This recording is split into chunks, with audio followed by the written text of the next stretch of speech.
Hey guys, today I'm going to teach you how to create flames in Photoshop.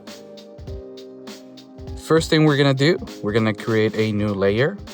Then we're going to select the pen tool, draw a line. In this case, I am going to draw a straight line.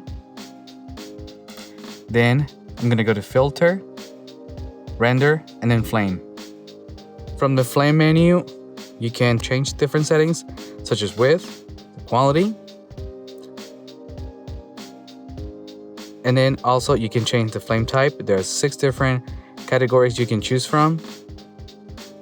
If you go to the Advanced tab, you can change settings such as turbulence, jag, opacity, flame lines or complexity, and also flame bottom alignment, and then flame style, and you can also randomize the shape of the flame. Once you're happy with your settings, click OK, and that is it.